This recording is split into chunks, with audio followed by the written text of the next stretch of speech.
It's time for iPhone users to get a taste of Android. I'm Bridget Carey, and this is your CNET Update.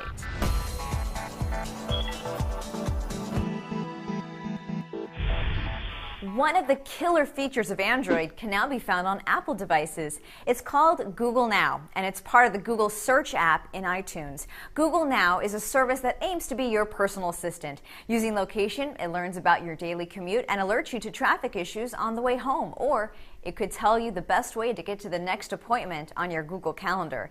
It also keeps track of your flights and other interests, such as the sports teams you follow.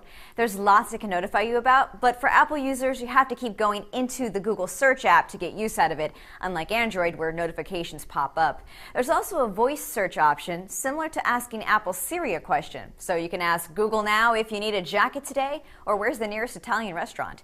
It'll be interesting to see how many Apple users flock to using Google Now. Although Google will grow its user base by offering it to Apple devices, it also means that Google Now is no longer an exclusive feature for Android. It also could upset longtime Android users, since a majority of Android phones still can't try it. Only Android phones with the latest 4.1 Jelly Bean operating system can use Google Now. Apps have become the more popular way to text on a phone. There are more people sending instant messages using a special smartphone chat app rather than sending a text message the standard way, through SMS on the phone. The Financial Times commissioned a report by research firm Informa, which found that more people were using popular chat apps such as WhatsApp, BlackBerry Messenger, and Apple's iMessage. In total, these apps sent and received about 19 billion messages a day, compared to only 17.6 billion SMS text messages. And that study didn't even count people who use Facebook to send messages. For some users, sending a message over an app is better because it doesn't count against text message use, and using a messaging app can let you send more than just a text. Take, for example, the app Couple. It's a private chat for two people in love. And aside from typing, you can send drawings, audio messages, and even maps of your location.